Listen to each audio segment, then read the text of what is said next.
ওই রাজ্যের মধ্যে একজন বাদশা ছিল। ওই বাদশা জালিম বাদশা। ওই বাদশার একটা খারাপ স্বভাব হইল, যদি কোনো সুন্দরী মেয়ে দেখে, সুন্দরী রমণী দেখে, তাহলে ওই জালিম বাদশা মনের খায়েশ পূরণ করতে চায়। কিন্তু যে কথা আগে বলেছিলাম, আম্মাজান সারা আলাইহিস সালাম তো বিশ্ব সুন্দরীদের মধ্যে একজন। এই আম্মাজান সারার দিকে তাকাইয়া ওই জালিম বাদশা পয়গম্বর ইব্রাহিমকে জিম্মি করলেন। জিম্মি করার পরে সারা আলাইহিস সালামকে খাস কামরায় নিয়ে গেলেন। আম্মাজান সারা আলাইহিস সালামকে ওই জালিম বাদশা মনের খায়েশ পূরণ করার জন্য যখন সারা আলাইহিস সালামকে ঘরে বন্দী করলেন, ওই জালিম বাদশা যখন সারা আলাইহিস সালামের দিকে হাত বাড়ায়, হাত বাড়ার সঙ্গে সঙ্গে বাদশার হাত অচল অবশ হয়ে যায়, আর হাত উঠাইতে পারে না। সুবহানাল্লাহ। وقال تعالى في شان حبيبه ومحبوبه ومعشوقه مخبرا وآمرا إن الله وملائكته يصلون على النبي يا أيها الذين صلوا عليه وسلموا تسليما يا اللهم إدنا مولانا محمد وعلى آله سيدنا light ماد اللهم صل على مولانا محمد وعلى آله سيدنا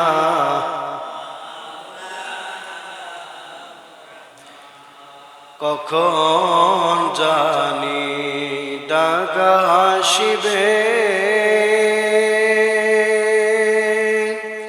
এইবারে ঘর সারিতে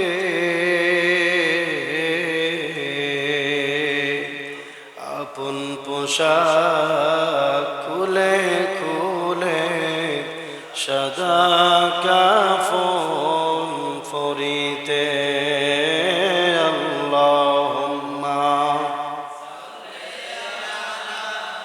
سيدنا مولانا محمد وعلى آله سيدنا مد بلغ العلا بكماله كشف الدجى بجماله حسنت جميع خصاله صلوا عليه وآله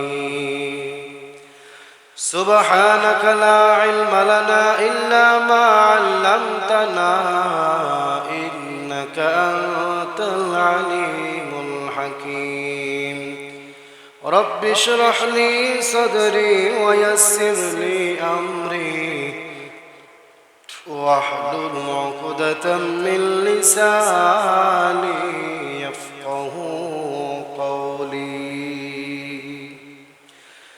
الحمد لله رب العالمين সমস্ত প্রশংসা আল্লাহ তাআলার দরবারে, যে মহান স্রষ্টা দয়াময় আল্লাহ রব্বুল আলামিন আমাদেরকে অত্যন্ত দয়া ও মায়া করে ভালোবেসে পবিত্র মাসে, পবিত্র দিনে, পবিত্র জায়গার মধ্যে আসার বসার সুযোগ করে দিয়েছেন।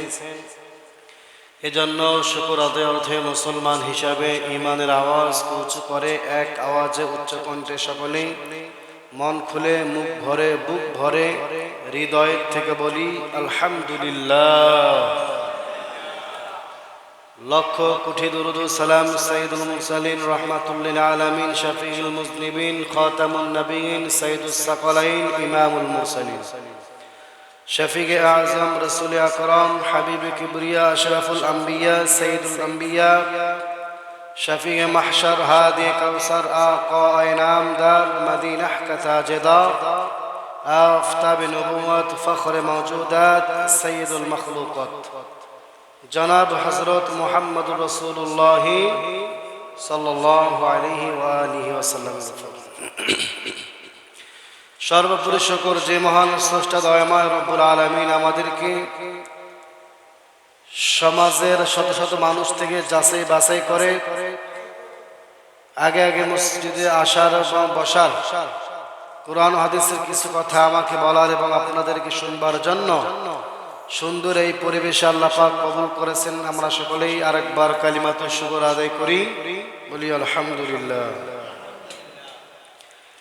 জি আলহামদুলিল্লাহ। আমরা গত জুমায় আলোচনা শুনেছিলাম পয়গম্বর ইব্রাহিম আলাইহিস সালাতু ওয়াস সালামের জীবনী সম্পর্কে। আলোচনা সমাপ্তি ঘটেছিল পয়গম্বর ইব্রাহিম আলাইহিস সালাতু ওয়াস সালাম নিজ জন্মভূমি ইরাক ছেড়ে ফিলিস্তিনের দিকে হিজরত করতেছিলেন। মনে আছে তো আপনাদের আলোচনা? তো পয়গম্বর ইব্রাহিম আলাইহিস সালাতু ওয়াস সালাম হিজরতরত অবস্থায় আমরা আলোচনা শেষ করেছিলাম। তো ইনশাআল্লাহ আমরা আজকে আলোচনা এখান থেকে শুরু করব। জাস্ট সময় ইনশাআল্লাহ আলোচনা শেষ করার চেষ্টা করব। আল্লাহ সঠিক কথাগুলো সঠিকভাবে বলার তৌফিক দান করে, বলেন আমিন। প্রথম কথা হইল, ইসলাম ও দ্বীন কায়েম করার জন্য নবী রাসূলদেরকে কখনো কখনো হিজরত করতে হয়েছে। হিজরত করাটা হচ্ছে আল্লাহ পাকের একটা হুকুম, আল্লাহ পাকের আদেশ। পয়গম্বর আরবি সাল্লাল্লাহু আলাইহি ওয়াসাল্লাম তিনিও ইসলাম ও দ্বীন কায়েমের জন্য নিজ জন্মভূমি মক্কা ছেড়ে হিজরত করে মদিনায় গিয়েছিলেন, ঠিক নেই? মদিনাতে দীর্ঘদিন কালিমার দাওয়াত প্রসার করেছিলেন। এক পর্যায়ে আবার নিজ জন্মভূমি মক্কায় এসে মক্কা বিজয় করেছিলেন। তো এগুলো হচ্ছে সবই আল্লাহ পাকের কুদরত, আল্লাহ পাকের কারিশমা। তো সেই সূত্রে পয়গম্বর ইব্রাহিম আলাইহিস সালাতু ওয়াস সালাম তিনিও হিজরত করেছিলেন নমরুদ এবং তার সৈন্যবাহিনীর অত্যাচারের কারণে। নমরুদ এবং তার বাহিনী যখন পয়গম্বর ইব্রাহিমের উপর অত্যাচার শুরু করলেন, একের পর এক অত্যাচার, জুলুম, নির্যাতন, নিপীড়ন যখন শুরু করে দিলেন, আল্লাহ পাকের পক্ষ থেকে আদেশ আসলেন, ও খলিল, আপনাকে আর এই ইরাকের জমিনে থাকতে হবে না, আপনি হিজরত করে ফিলিস্তিনে চলে যান। এই ফিলিস্তিনে যাওয়ার পরে ফিলিস্তিনের মানুষগুলো অনেক ভালো। আল্লাহ পাক ইব্রাহিম আলাইহিস সালামকে বলতেছেন যে ফিলিস্তিনের মানুষগুলো কি অনেক ভালো। কারণ সে কথা আল্লাহ পাক কোরআনে বলেন, সুবহানাল্লাযী আসরা বিআবদিহি লাইলাম মিনাল মাসজিদিল হারাম ইলাল মাসজিদিল আকসাল্লাযী বারাকনা হাওলাহু লিনুরিয়াহু মিন আয়াতিনা ইন্নাহু হুয়াস সামিউল বাসীর। আল্লাহ পাক রব্বুল আলামিন পয়গম্বর ইব্রাহিম আলাইহিস সালাতু ওয়াস সালামকে বলতেছেন, ও আমার খলিল, আপনি হিজরত করে ফিলিস্তিনে চলে যান, কারণ ফিলিস্তিনের মানুষগুলো অনেক ভালো, অনেক নম্র, অনেক ভদ্র। আপনি ফিলিস্তিনে চলে গেলে ফিলিস্তিনের মানুষগুলো আপনাকে সম্মান করবে, আদর করবে, স্নেহ করবে। আল্লাহর অর্ডার পাইয়া পয়গম্বর ইব্রাহিম আলাইহিস সালাতু ওয়াস সালাম হিজরত শুরু করে দিলেন। হিজরত করতে করতে এখানে একটা কথা মনে রাখতে হবে, পয়গম্বর ইব্রাহিম আলাইহিস সালাতু ওয়াস সালামের দুইজন স্ত্রীর দুইটা ঘটনা আছে। ইব্রাহিম আলাইহিস সালাতু ওয়াস সালামের প্রথম স্ত্রীর নাম হইল সারা আলাইহিস সালাম, এবং দ্বিতীয় স্ত্রীর নাম হইল হাজেরা আলাইহিস সালাম। কিন্তু এখানে দুইটা বর্ণনা আছে। একটা বর্ণনা হইল নমরুদ এবং তার একটা মেয়ে ছিল, ওই মেয়ের নাম হইল সারা। সারা কার নাম? ইব্রাহিম আলাইহিস সালামের প্রথম স্ত্রীর নাম সারা। মুফাসসিরিনগণ এখানে দুইটা বর্ণনা, দুইটা মত প্রকাশ করেছেন। এক নম্বর মত যে সারা ছিলেন নমরুদের মেয়ে। সারা ছিলেন কি? নমরুদের মেয়ে। যখন ইব্রাহিম আলাইহিস সালাম ইরাক ছেড়ে হিজরত করে যখন ফিলিস্তিনে চলে যাচ্ছিলেন, এমন সময় এই নমরুদের মেয়ে হাজেরা তখন তার বাবা নমরুদকে বলতেছেন, আব্বাজান, আমি আপনার এই রাজপ্রাসাদে আর থাকতে চাই না, আমি এই রাজমহলে রাজকীয় পোশাকে আর থাকতে চাই না। যে ইব্রাহিমকে আপনি 40 দিন আগুনের মধ্যে ফেলাই রেখেছিলেন, যে ইব্রাহিম বিশাল অগ্নিকুণ্ডের মধ্যে 40 দিন পর্যন্ত ছিল, আগুন ইব্রাহিমের একটা পশমও জ্বালাই নেই। অবশ্যই একথা স্পষ্ট হয়ে গেছে যে পয়গম্বর ইব্রাহিম তিনি হচ্ছে আল্লাহর পক্ষ থেকে নবী এবং রাসূল। এই জন্য পয়গম্বর ইব্রাহিম এখন হিজরত করবে, আমিও ইব্রাহিমকে বিয়ে করে তার সাথে আমিও ইরাক ছেড়ে ইব্রাহিমের সাথে হিজরত করে ফিলিস্তিনে চলে যাব। সুবহানাল্লাহ। এটা হলো একটা মত। আবার কেউ কেউ বলেছেন ইব্রাহিম আলাইহিস সালাম যখন ইরাক ছেড়ে হিজরত করে ফিলিস্তিন থেকে যখন রওনা করলেন, কিছু দূর যাওয়ার পরে দেখতেছিলেন পাশের রাজ্যে পাশের এলাকার একজন বাচ্চা, ওই বাচ্চার একটা মেয়ে ছিলেন, নাম হইল সারা। সারা ছিলেন বিশ্ব সুন্দরী। হাদিসে পাকে আল্লাহ রাসূল সাল্লাল্লাহু আলাইহি ওয়াসাল্লাম বলেন,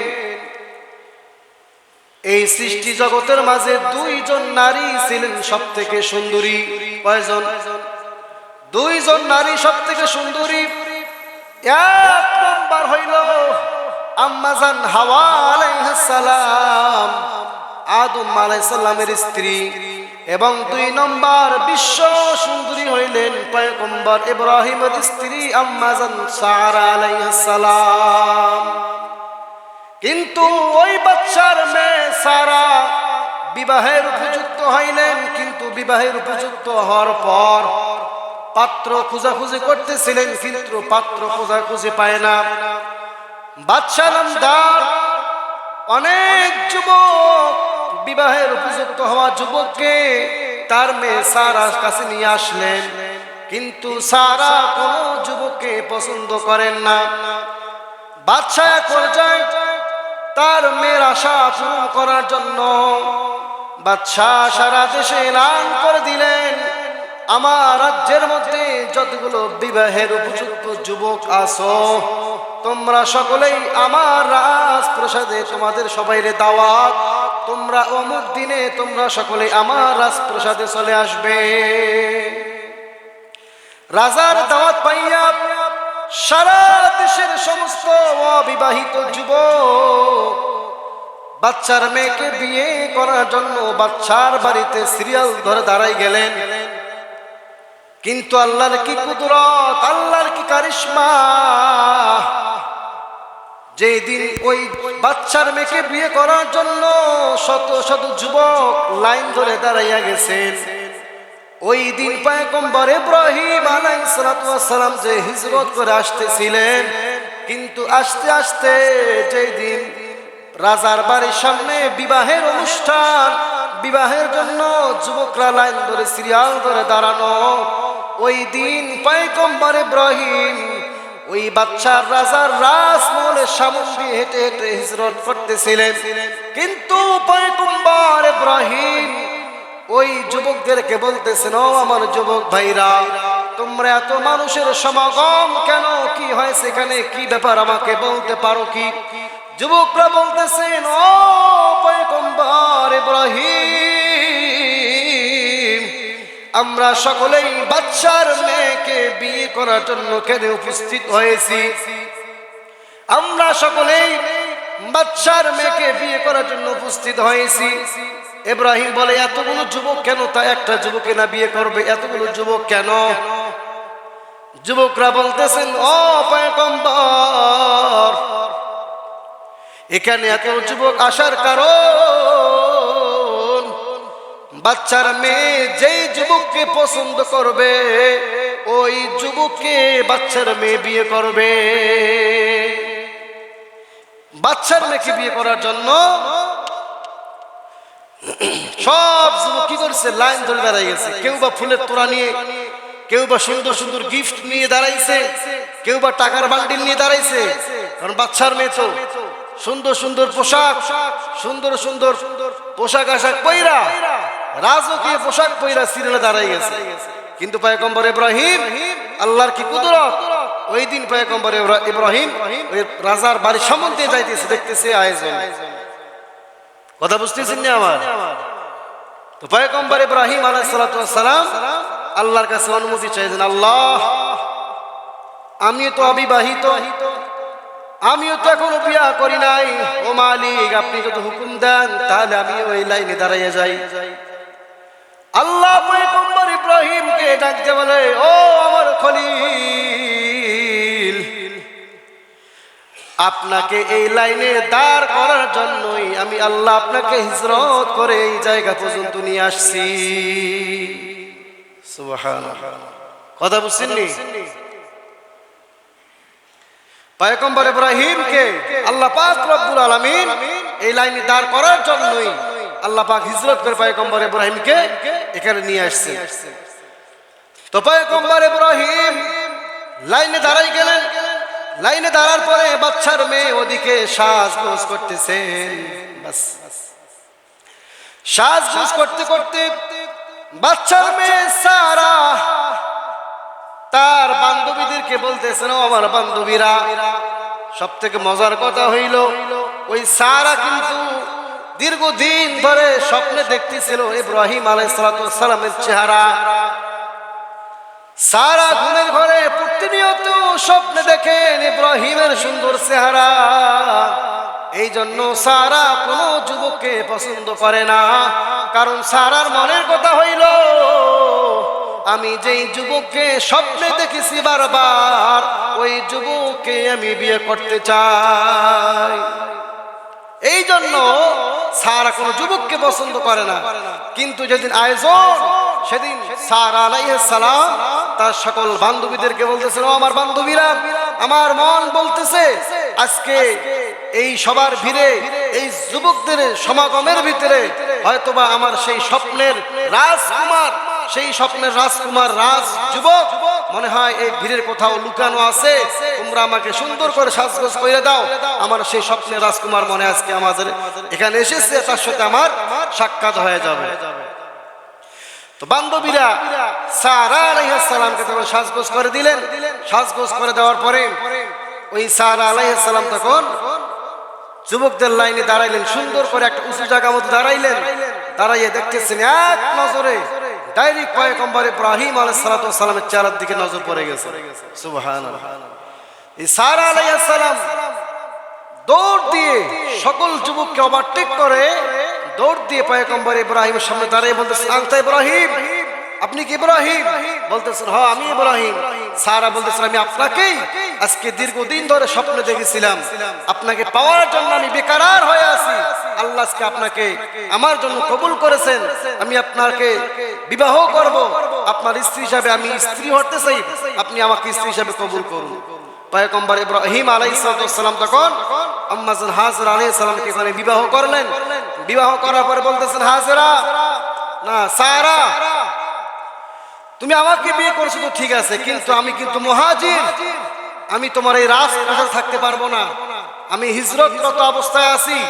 তুমি যদি আমাকে ভালোবেসে থাকো, আমাকে স্বামী হিসাবে কবুল করে থাকো, তাহলে তোমাকে এখনই আমার সঙ্গে এই রাজপ্রাসাদ ছেড়ে ফিলিস্তিনি থেকে হিজরত করতে হবে। তখন সারা আলাইহিস সালাম বলেন যে ঠিক আছে স্বামী, আমি আপনার ভালোবাসায় রাজপ্রাসাদকে ছেড়ে দিলাম, আমি আপনার সঙ্গে হিজরত করে ফিলিস্তিনে চলে যাব ইনশাআল্লাহ। সুবহানাল্লাহ। কি মহব্বত, কি ভালোবাসা, অনেক লম্বা কাহিনী এগুলো। তো পয়গম্বর ইব্রাহিম আলাইহিস সালাম আম্মাজান সারা আলাইহিস সালামকে বিবাহ করার পর তখন দুজন মিলে আবার হিজরত শুরু করে দিলেন ফিলিস্তিনের দিকে। কিন্তু কিছু দূর যাওয়ার পরে আরেক রাজ্য অতিক্রম করতেছিলেন। ওই রাজ্যের মধ্যে একজন বাদশা ছিল। ওই বাদশা জালিম বাদশা। ওই বাদশার একটা খারাপ স্বভাব হইল, যদি কোনো সুন্দরী মেয়ে দেখে, সুন্দরী রমণী দেখে, তাহলে ওই জালিম বাদশা মনের খায়েশ পূরণ করতে চায়। কিন্তু যে কথা আগে বলেছিলাম, আম্মাজান সারা আলাইহিস সালাম তো বিশ্ব সুন্দরীদের মধ্যে একজন। এই আম্মাজান সারার দিকে তাকাইয়া ওই জালিম বাদশা পয়গম্বর ইব্রাহিমকে জিম্মি করলেন। জিম্মি করার পরে সারা আলাইহিস সালামকে খাস কামরায় নিয়ে গেলেন।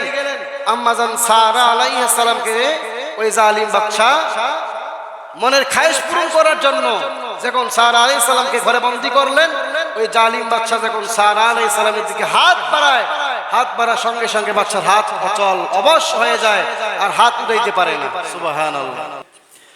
আম্মাজান সারা বলেছিলেন, আল্লাহ, আপনি যদি জেনে থাকেন আমার এই সতীত্ব এখন কেউ টাচ করতে পারে নাই, তাহলে আপনি আমাকে হেফাজত করেন। আমার স্বামীর এই সতীত্ব নিয়ামতকে আমি আমার স্বামীর জন্য রেখে দিয়েছি, কোন বাদশা, কোন জালেম যেন আমার সতীত্ব আঘাত করতে না পারে। তো আল্লাহ পাক রব্বুল আলামিন দোয়া করেছেন, আম্মাজান সারার কারামত এবং পয়গম্বর ইব্রাহিমের মুজিজা শুরু হয়ে গেছে। বাদশা হাত বাড়ায়, হাত অবশ হয়ে যায়, আর হাত উঠাইতে পারে না। তখন বাদশা ইব্রাহিমকে ডাক দিয়ে বলেন, ইব্রাহিম, এটা তোমার কেমন স্ত্রী? দেখি মানুষ নাকি জিন? হাত বাড়াই না, আমার হাত অচল হয়ে যায়, তাকে আমি টাচ করতে পারি না। অনেক আফসোস নিয়ে তখন কথা বলতেছেন। পয়গম্বর ইব্রাহিম তখন পয়গম্বর ইব্রাহিমের কাছে বললেন যে, ইব্রাহিম, আপনি আপনি আপনি আপনার আল্লাহর কাছে দোয়া করেন যেন আল্লাহ আমার হাতটাকে ভালো করে দেয়। ইব্রাহিম আলাইহিস সালাম বলেন, বাদশাহ, আমি দোয়া করতে পারি আপনার হাত ভালো হবে, কিন্তু একটা শর্ত আছে। আপনি কি ভালো হবেননি বলেন? বাচ্চা বলতেছেন, ইব্রাহিম, আপনি দোয়া করেন আমার হাত যদি ভালো হয় তাহলে আমি বাদশা ওয়াজ থেকে ভালো হয়ে যাব। জালিম তো। পয়গম্বর ইব্রাহিম দোয়া করলেন, হাত ভালো হয়ে গেল। হাত ভালো হওয়ার সাথে সাথে আবার আম্মাজান সারা আলাইহির দিকে হাত বাড়ায়। কথা বুঝছেননি?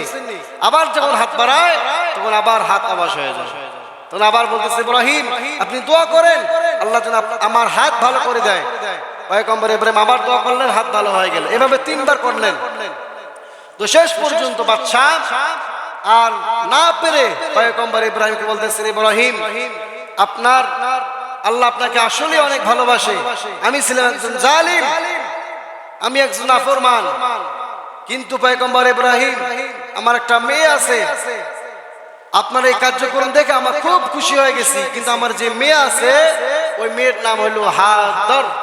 হাদিসে বাকি বলা হয়েছে হাজর, অর্থাৎ বাংলা ইতিহাসে তার নাম লেখা হইলো বিবি হাজরা আলাইহিস সালাম। তুই বাদশাহ নামদার ইব্রাহিমকে বলতেছেন যে আমার মেয়েটাকে আমি আপনাকে হাদিয়া হিসেবে দিতে চাই। পয়গম্বর ইব্রাহিম বললেন, আমার রবের শরীয়তের ভিতরে নারী হাদিয়া বলতে কিছু নাই। এই দেখেন, এটা হলো সারা আমার প্রথম স্ত্রী। যদি আপনি আপনার মেয়েকে আমাকে দিতে চান তবে এটা হবে আমার দ্বিতীয় স্ত্রী। ইব্রাহিম আলাইহিস সালাম ওই বাদশার মেয়ে হাজরাকে বিয়ে করে এবং আগের স্ত্রী আম্মাজান সারা আলাইহিস সালামকে নিয়ে, দুজন স্ত্রীকে নিয়ে পয়গম্বর ইব্রাহিম ফিলিস্তিনের দিকে আবার হিজরত করা শুরু করে দিলেন। অনেক লম্বা ঘটনা। যাইতে যাইতে ফিলিস্তিনের মধ্যে ওইখানে যাওয়ার পরে আল্লাহ পাক রব্বুল আলামিন পয়গম্বর ইব্রাহিমের দ্বিতীয় স্ত্রী বিবি সারা আলাইহার সালাতু ওয়াস সালামের গর্ভের মধ্যে একটা সন্তান দান করলেন। ওই সন্তানের নাম রাখা হইল ইসমাঈল। ইসমাঈল রাখা হইল নাম। কিন্তু স্বাভাবিকভাবে যে স্ত্রী গর্ভের মধ্যে সন্তান, অর্থাৎ যে স্ত্রী সন্তান হয়, ওই স্ত্রীর দিকে স্বামীর একটু বেশি ঝুঁকে পড়ে যায়। পয়গম্বর ইব্রাহিমের প্রথম স্ত্রী সারার কোনো সন্তান নাই। দ্বিতীয় স্ত্রী হাজরার সন্তান হওয়ার পর পয়গম্বর ইব্রাহিম আলাইহিস সালাতু ওয়াস সালাম বিবি সারার দিকে একটু ভালোবাসার পার্সেন্টটা বাড়াই দিয়েছেন। আল্লাহ পাক রব্বুল আলামিন ইব্রাহিমকে বলতেছেন, ইব্রাহিম আপনার সন্তান হওয়ার কারণে আপনি আপনার সন্তান এবং স্ত্রীর দিকে হাজরা দিকে মায়া বাড়াই দিয়েছেন, কিন্তু আমি আল্লাহ আপনাকে এই মুহূর্তে এখন এই পরীক্ষার মধ্যে ফেলাই দিব। আল্লাহ পাক পরীক্ষার মধ্যে ফেলাই দিলেন। আল্লাহ পাক রব্বুল আলামিন তার পক্ষ থেকে আদেশ আসলেন, ও ইব্রাহিম আপনার স্ত্রী হাজরা এবং আপনার সন্তান ইসমাইলকে এখন এই মক্কার মধ্যে বনবাসে রাখি আসেন। আল্লাহর অর্ডার পাইয়া হাজরা এবং তার সন্তান ইসমাইলকে পয়গম্বর ইব্রাহিম মক্কার মধ্যে বনবাসে রেখে আসলেন। লম্বা ইতিহাস। বনবাসে রাখার পরে ওইখানে আল্লাহ পাক রব্বুল আলামিন ইসমাইল আলাইহিস সালাতু ওয়াস সালামের মাধ্যমে জমজম চালু করলেন। ইসমাইল আলাইহিস সালাতু ওয়াস সালামের মধ্যে সাফা মারওয়ার দাম বেড়ে গেলেন। পয়গম্বর ইসমাইল আলাইহিস সালাতু ওয়াস সালামের মধ্যে মিনা মুজদালিফায় অনেক ইতিহাস ঘটে গেল, কিন্তু শেষ পর্যন্ত আল্লাহ পাক রব্বুল আলামিনের হুকুমে ইব্রাহিম আলাইহিস সালাতু ওয়াস সালাম এবং তার সন্তান ইসমাইল আলাইহিস সালাতু ওয়াস সালামকে হুকুম করলেন, ও পয়গম্বর ইব্রাহিম তোমরা বাপ এবং ছেলে উভয় মিলে আমার ঘর কাবা নির্মাণ করা শুরু করে দাও। আল্লাহর অর্ডার পাইয়া হাজরা এবং তার সন্তান ইসমাইলকে পয়গম্বর ইব্রাহিম মক্কার মধ্যে বনবাসে রেখে আসলেন। লম্বা ইতিহাস। বনবাসে রাখার পরে ওইখানে আল্লাহ পাক রব্বুল আলামিন ইসমাইল আলাইহিস সালাতু ওয়াস সালামের মাধ্যমে জমজম চালু করলেন। ইসমাইল আলাইহিস সালাতু ওয়াস সালামের মধ্যে সাফা মারওয়ার দাম বেড়ে গেলেন। পয়গম্বর ইসমাইল আলাইহিস সালাতু ওয়াস সালামের মধ্যে মিনা মুজদালিফায় অনেক ইতিহাস ঘটে গেল, কিন্তু শেষ পর্যন্ত আল্লাহ পাক রব্বুল আলামিনের হুকুমে ইব্রাহিম আলাইহিস সালাতু ওয়াস সালাম এবং তার সন্তান ইসমাইল আলাইহিস সালাতু ওয়াস সালামকে হুকুম করলেন, ও পয়গম্বর ইব্রাহিম তোমরা বাপ এবং ছেলে উভয় মিলে আমার ঘর কাবা নির্মাণ করা শুরু করে দাও। এই কাবা ঘর নির্মাণ করেছিলেন পয়গম্বর আদম। পয়গম্বর আদম আলাইহিস সালাতু ওয়াস সালাম কাবা ঘর নির্মাণ করলেন, কিন্তু পয়গম্বর নূহ আলাইহিস সালাতু ওয়াস সালামের প্লাবনে এই দামি কাবা ঘরটুকু একবার ধ্বংস হয়ে গিয়েছিলেন, কিন্তু পয়গম্বর ইব্রাহিমের মাধ্যমে দ্বিতীয়বার আবার এই কাবা ঘর নির্মাণ করলেন।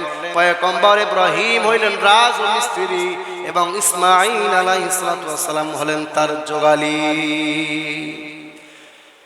তো এইভাবে পয়গম্বর ইব্রাহিম কাবা নির্মাণ করলেন। কাবা নির্মাণ করার পর আল্লাহর কাছে দোয়া করলেন, আল্লাহ আমার এই কাবা বানাইলাম, আমরা বাপ এবং ছেলে কাবা নির্মাণ করলাম, আপনি আমাদের এই নির্মাণকৃত কাবাকে কবুল করেন এবং আমাদের বংশের মধ্যে আপনি নবী এবং রাসূল প্রেরণ করেন। আল্লাহ পাক রব্বুল আলামিন পয়গম্বর ইব্রাহিমের দোয়া কবুল করলেন। এইদিকে ইব্রাহিম আলাইহিস সালাতু ওয়াস সালামের প্রথম স্ত্রীর নাম কি বলেছিলাম? সারা আলাইহিস সালাম। ওই সারা আলাইহিস সালাম আবার ফিলিস্তিনে আছে। সারা আলাইহিস সালাম কোথায়? ফিলিস্তিনে। আর আম্মাজান হাজরা এবং ইসমাইল মক্কায়। তো পয়গম্বর ইব্রাহিম ফিলিস্তিন চলে গেলেন আম্মাজান হাজরা আম্মাজান সারার কাছে। সারার কাছে যাওয়ার পর সারা ডাক দিয়ে বলে, ও স্বামী আমার, আপনি তো আল্লাহর খলিল, আপনি তো আল্লাহর বন্ধু, আপনি তো আল্লাহর পেয়ারা বন্ধু, আপনি আল্লাহর কাছে দোয়া করলে সব দোয়াই কবুল হয়, আপনি একটা দোয়া করে আমার জন্য একটা সন্তান বরাদ্দ করেন। পয়গম্বর ইব্রাহিম আল্লাহর কাছে দোয়া করলেন। আল্লাহ পাক রব্বুল আলামিন আম্মাজান সারার গর্ভে একটা সন্তান দান করলেন। ওই সন্তানের নাম রাখা হইল ইসহাক। কি নাম? ইসহাক আলাইহিস সালাতু ওয়াস সালাম। আমার কি আলোচনা কি বুঝতেছেন? ইব্রাহিম আলাইহিস সালাতু ওয়াস সালামের দুজন স্ত্রী, দুজনে বাচ্চার মেয়ে। কথা খেয়াল করেন, ইব্রাহিম আলাইহিস সালামের কয়জন স্ত্রী? এমনিতে দুজন স্ত্রী, দুজনে কি বাদশার মেয়ে, দুই গর্ভে মানে দুই স্ত্রীর দুই গর্ভে দুই সন্তান, এক সন্তানের নাম হচ্ছে ইসমাইল, অপর সন্তানের নাম ইসহাক। কিন্তু বড় কথা হইল উভয় জনেই ছিলেন কি নবী। ইসমাইলও ছিলেন নবী, ইসহাক আলাইহিস সালাম ছিলেন কি নবী। মজার কথা হইল পয়গম্বর ইব্রাহিম আলাইহিস সালামের সন্তান ইসমাইলকে দিয়ে আল্লাহ পাক কাবা নির্মাণ করলেন এবং পয়গম্বর ইব্রাহিম আলাইহিস সালামের দ্বিতীয় সন্তান ইসহাক আলাইহিস সালামকে দিয়ে পয়গম্বর ইব্রাহিম মসজিদ আকসা নির্মাণ করলেন। মসজিদ আকসা যেটা ফিলিস্তিনে এখন মসজিদ আকসা, এই মসজিদকে নির্মাণ করলেন পয়গম্বর ইব্রাহিম এবং তার সন্তান ইসহাক আলাইহিস সালাম। পয়গম্বর ইব্রাহিম দুই সন্তানকে দিয়ে দুই মসজিদ তৈরি করলেন। দুটোটাই ছিলেন কাবা, যেটা বাইতুল মাকদিস, ওই মসজিদ ছিলেন 16 মাসের কাবা। অর্থাৎ আল্লাহ রাসূল সাল্লাল্লাহু আলাইহি সাল্লাম দুনিয়াতে আসার পরে ওই মসজিদের দিকে 16 মাস একাধারে মসজিদ আকসাকে কিবলা বানাইয়া নামাজ পড়েছিলেন। পরবর্তীতে আবার কাবা পরিবর্তন হয়ে মসজিদ হারামের দিকে কিবলা আল্লাহ করে দিয়েছেন। তো উভয়টাই ছিল কি কথা কেন, উভয়টাই কি কাবা কিবলা। কিন্তু মসজিদ আকসা ছিল 16 মাসের কাবা, আর মসজিদ হারাম হইল কিয়ামত পর্যন্ত কাবা। এগুলো সব কিছু নির্মাণ করেছিলেন কে? ইব্রাহিম এবং তার সন্তান। তো সব থেকে এখন বড় কথা যেটা, ইব্রাহিম আলাইহিস সালাম এই মসজিদ আকসা এবং কাবা নির্মাণ করার পরে, আমরা সাধারণত কোনো যদি ঘর বাড়ি বানার পরে বিল্ডিং করার পরে অবশিষ্ট কিন্তু কিছু সিমেন্ট বালু থাকে, কিন্তু থাকে না থাকে। তো পয়গম্বর ইব্রাহিম কাবা নির্মাণ করার পরে অবশিষ্ট কিছু মাটি ছিল, ওই মাটিগুলো আল্লাহ পাক রব্বুল আলামিন ইব্রাহিমকে বললেন, ইব্রাহিম এই মাটিগুলো তুমি আকাশে বাতাসে নিক্ষেপ করে দাও। এই মাটিগুলো পয়গম্বর ইব্রাহিম যখন বাতাসে নিক্ষেপ করে দিলেন, এই মাটিগুলো তখন ওই কাবা থেকে সারা পৃথিবী বাতাসে বাতাসে উড়াইতে উড়াইতে বিভিন্ন জায়গায় সারা দেশে সারা পৃথিবীতে বালুর কণাগুলো সব জায়গায় পৌঁছে গেলেন। পৌঁছার পরে কি হইল, ওই কাবা নির্মাণ করা অবশিষ্ট বালু যেখানে যেখানে পৃথিবীর যেখানে যেখানে পড়েছিলেন সেই জায়গাতেই এক একটা করে আল্লাহ পাক মসজিদ বানিয়ে দিয়েছেন। সুবহানাল্লাহ। এই যে এখানে মসজিদ, এখানে ওই কাবা নির্মাণকৃত অবশিষ্ট বালুর কোন একটা কণা এই জায়গা পড়েছিলেন বিদায় এই মসজিদকে আল্লাহ বানিয়ে দিয়েছেন। সুবহানাল্লাহ। তো হাদিসে পাক আল্লাহ রাসূল সাল্লাল্লাহু আলাইহি ওয়াসাল্লাম বলেন, মান বানা লিল্লাহি মাসজিদান বানাল্লাহু লাহু বাইতান ফিল জান্নাহ। আল্লাহ রাসূল সাল্লাল্লাহু আলাইহি ওয়াসাল্লাম বলেন, যে বান্দা দুনিয়াতে মসজিদ বানাবে ওই বান্দার জন্য আল্লাহ পাক জান্নাতে একটা বাড়ি তৈরি করে দিবেন। সুবহানাল্লাহ। আর যারা দুনিয়ার জমিনে মসজিদ নির্মাণ করবেন, যারা মসজিদে দান করবে, সহযোগিতা করবেন, তাদের ঠিকানা বা তাদের হাসর নাসর এই মসজিদ নির্মাণকৃত পয়গম্বর ইব্রাহিম এবং তার সন্তান ইসমাইলের সাথে তার হাসর নাসর হয়ে যাবে। সুবহানাল্লাহ। কথা বুঝছেন আমার? যারা মসজিদ নির্মাণ করবে দুনিয়াতে, তাদের হাসর নাসর কাদের সাথে হবে? কাদের সাথে? পয়গম্বর ইব্রাহিম আলাইহিস সালামের সাথে। এই জন্য সকলেই মসজিদের দিকে খেয়াল রাখতে হবে। যারা মসজিদ নির্মাণ করবে ওদেরকেও আল্লাহ নিয়ামত দান করবে জান্নাতে, এবং যারা মসজিদকে ভালোবাসবে তাদের জন্য আল্লাহ পাক রব্বুল আলামিন ওই কিয়ামতের মাঠে কঠিন মুসিবতের সময় আরশ আজিম নিচে ছায়া দান করবেন। সুবহানাল্লাহ। এই জন্য আপনারা সকলেই মসজিদের দিকে খেয়াল রাখতে হবে। পয়গম্বর ইব্রাহিম মসজিদ বানাইছে এবং তার সন্তান আমরা মসজিদ বানাবো। আল্লাহ পাক কবুল করে, বলেন আমিন। তো বাচ্চা হারুন রশিদ মসজিদ বানালে কি হয়, সংক্ষিপ্ত 1-2 মিনিটের মধ্যে আমি শেষ করব। বাচ্চা হারুন রশিদ উনি ছিলেন একজন বাচ্চা, নাম শুনেছেন নি কখনো? আজকে প্রথম শুনলেন। বাচ্চা হারুন রশিদ পুরো দেশে এলান করে দিলেন যে আমার রাজ্যে আমার নিজের অর্থায়নে নিজ টাকা দিয়ে আমি নিজে একটা মসজিদ এই নির্মাণ করতে চাই, যে মসজিদের মাঝে আমার রাজ্যের কোন মানুষের কোনো দান চলবে না, আমার একক খরচে আমি একটা মসজিদ বানাতে চাই। তো বাচ্চা হারুন রশিদ মসজিদ তৈরি করলেন, সুন্দর সুন্দর বিভিন্ন জায়গা থেকে পাথর নিয়ে আসলেন, পাথর আনার পরে মসজিদ নির্মাণ করলেন। মসজিদ নির্মাণ হয়ে গেল, মানুষ নামাজ পড়তে যাইতেছে। বাচ্চা হারুন রশিদ এই দৃশ্য দেখে অনেক খুশি, অনেক শুকরিয়া আদায় করতেছে আল্লাহর দরবারে। কিন্তু বাচ্চা হারুন রশিদ যখন ঘুমিয়ে গেলেন, ঘুমের ঘরে আল্লাহ পাক রব্বুল আলামিন ফেরেশতা পাঠিয়ে দিলেন। স্বপ্নের মাধ্যমে দেখতেছেন কয়েকজন ফেরেশতা বাচ্চা হারুন রশিদের কাছে আসলেন। আসার পরে বলতেছেন, হারুন, তুমি যে মসজিদ তোমার নিজের অর্থায়নে তৈরি করেছো, এই মসজিদটাকে আল্লাহ কবুল করেছে। এই জন্য আল্লাহ পাক রব্বুল আলামিন তোমাকে এই জান্নাতের মধ্যে একটা সুন্দর বাড়ি দান করেছেন। আর আল্লাহ পাক বলেছেন তোমাকে জন্য বাড়িটা আমরা দেখাই, চলো সেই বাড়িটা আমি এখন তোমাকে দেখাবো। ফেরেশতাদের সাথে বাচ্চা হারুন রশিদ তখন তার বিল্ডিং অর্থাৎ তার ঘর বাড়ি দেখানোর জন্য জান্নাতে চলে গেলেন। মজার কথা শোনেন, মনোযোগ দেন। তো বাচ্চা হারুন রশিদ যখন ফেরেশতাদের সাথে জান্নাতে চলে গেলেন, জান্নাতে যাওয়ার পরে সুন্দর একটা আকর্ষণীয় বিল্ডিং দেখতে পাইলেন। দেখার ওই বিল্ডিং এর উপর নাম লেখা আছে বাচ্চা হারুন রশিদ, অর্থাৎ হারুনের নাম লেখা আছে। তো বিল্ডিং এ ঢুকলেন, ঢুকার পরে ওই বিল্ডিং প্রদর্শন করলেন, দেখলেন, ঘুরে ফিরে দেখলেন অনেক সুন্দর। দেখার পরে বাচ্চা হারুন রশিদ খুশি, বাইর হইলেন। বাইর হওয়ার পরে দেখতেছেন যে ওনার বিল্ডিং এর পাশে আরেকটা একই রকম একই কালারের আরেকটা বিল্ডিং দেখা যায়। তো বাচ্চা হারুন রশিদ মনে করতেছেন এটাও মনে আমার জন্য আল্লাহ বরাদ্দ করেছেন। তো বাচ্চা হারুন রশিদ ঢুকার জন্য যখন সামনে গেলেন, দারোয়ানরা ব্রেক করে দিলেন যে না, এই বিল্ডিং এ তুমি ঢুকতে পারবা না। কেন? এটা কার? কইতেছে এই বিল্ডিং হচ্ছে তোমার, তুমি যে মসজিদ নির্মাণ করেছো, ওই মসজিদে যে রাজমিস্ত্রি তোমার মসজিদ বানাইছিলেন, ওই রাজমিস্ত্রিদের মধ্যে একজন মিস্ত্রি ছিলেন, তার নাম ছিল আহমদ বিন মুসা। এটা হচ্ছে তার নামে এই বিল্ডিং, দেখো উপরে তার নাম লেখা আছে। বাচ্চা হারুন রশিদ ঘুম ভেঙে গেছে, আশ্চর্য খবর, আমি বানাইলাম মসজিদ, আমার নামে আল্লাহ বিল্ডিং দিবি ঠিক আছে, কিন্তু আমার রাজমিস্ত্রি নামে বিল্ডিং হইল, কারণটা কি? তখন বাচ্চা হারুন রশিদ ঘুম ভাঙার পরে সকল মিস্ত্রিদেরকে ডাক দিলেন। ডাক দিয়ে বলতেছেন, ও আমার মিস্ত্রিরা, তোমরা যারা আমার মসজিদ নির্মাণ করেছো, তোমাদের মাঝে আহমদ বিন মুসা কার নাম, হাত তোলা দাও। তখন একজন বলতেছেন যে বাচ্চা নামদার, আমার নাম হলো আহমদ বিন মুসা। কাছে আসো।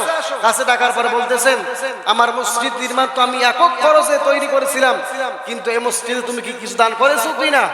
তখন আহমদ বিন মুসা বলতেছেন যে বাচ্চা নামদার, আপনি তো বলেছিলেন আপনি একক খরচে মসজিদ নির্মাণ করবেন, কিন্তু আমি আমার বাড়ি খুব খনন করতে যাইয়া সুন্দর সুন্দর আকর্ষণীয় তিনটা পাথর পেয়েছিলাম, আর এই পাথর তিনটা ছিল আপনার মসজিদ নির্মাণ করার জন্য যে পাথরগুলো এনেছিলেন, এই পাথরের সেম কালার, সেম পাথরের মতো দেখতে।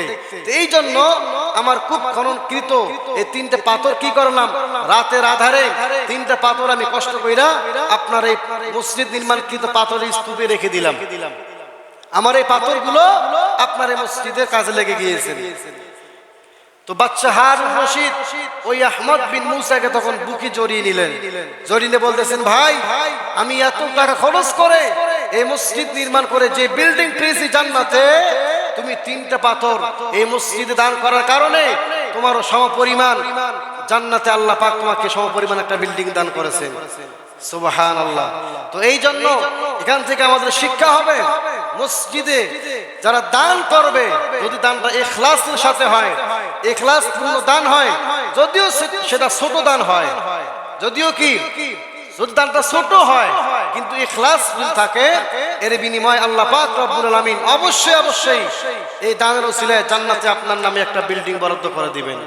তো যাই হোক, আল্লাহ পাক রব্বুল আলামিন এই কথাগুলো বুঝে ইখলাসের উপরে সমস্ত আমলগুলো করার তৌফিক দান করে, বলেন আমিন।